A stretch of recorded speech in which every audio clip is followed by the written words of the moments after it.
So this is my marine bio timeline, circa Matt Dean 2017. Okay, so to begin with this, you're going to start off with your Phoenicians and Greeks, such as the Greeks making the first study of ocean composition with the first observations made in 384 through 322 BCE, mainly studying behaviors of sea life in the Mediterranean.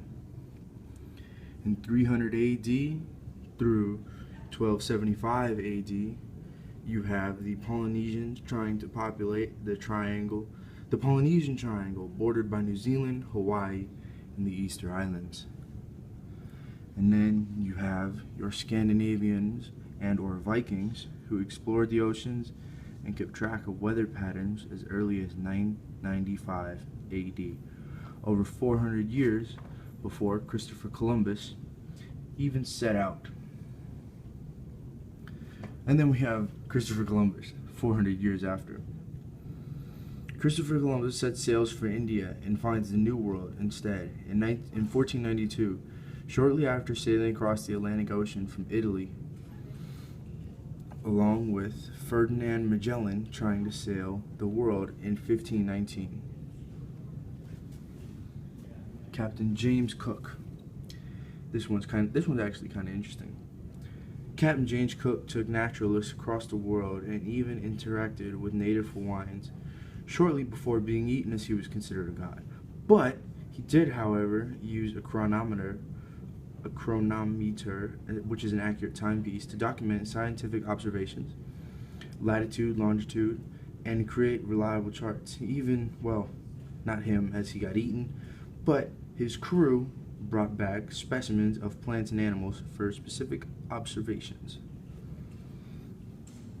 Charles Darwin, 1831 AD. The most famous naturalist overall is Charles Darwin for his 1831 world travel, such as the ones where he went to the Galapagos Islands and came up with his theory of evolution, as he found differences between species among each Galapagos Island. There would not be difference in species, however, it would be the same species, as he shortly found out, but different traits to adapt to the island circumstances. 1838 AD through 1842 AD, the Wilkes Expedition. The most important early U.S. expedition is the Wilkes Expedition from 1838 to 1842, where he confirmed that Antarctica is a continent, in fact, when he was 1,500 miles off the coast. He also explored almost 300 Pacific islands, charting all of this as he is going with naturalists and even artists on board to calculate, chart, and observe.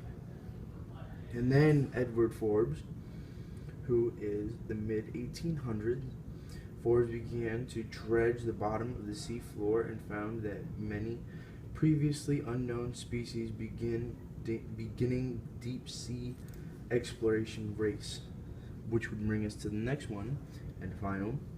1934, William Beebe dives 3,028 feet, a record not broken until 1948, when Barton dove 4,500 feet.